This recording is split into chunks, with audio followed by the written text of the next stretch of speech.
একজন ঘড়ি বিক্রেতা একটি ঘড়ি ক্রয় করে ৩৩৬ টাকায় বিক্রি করেন। তিনি যত টাকায় ঘড়িটি ক্রয় করেছিলেন শতকরা তত টাকা তার লাভ হলো। এখান থেকে একচল বিশিষ্ট দ্বিঘাত সমীকরণ নির্ণয় করতে হবে। ধরি ঘড়িটির ক্রয় মূল্য x টাকা। তাহলে এখানে কিন্তু ঘড়িটার লাভ বলছে ক্রয় মূল্যের x%। অতএব ঘড়িটির লাভ সমান সমান x%। ধরি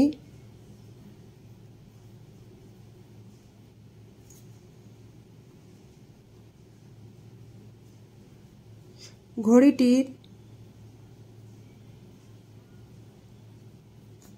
ক্রয় মূল্য ঘড়িটির ক্রয় মূল্য x টাকা। তাহলে ঘড়িটির লাভ কত হবে? লাভ হবে x%। অতএব লাভ x% অর্থাৎ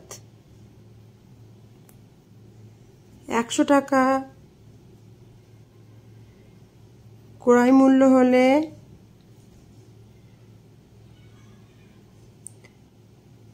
বিক্রয় মূল্য 100 প্লাস x টাকা।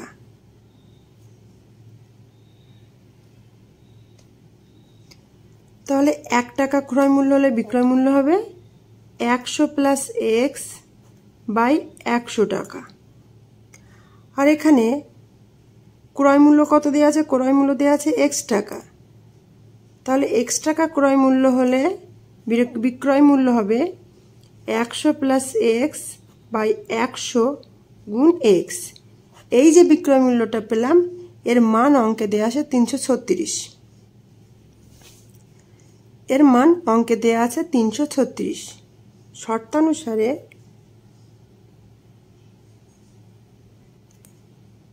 100 plus x by 100 into x equal to 336।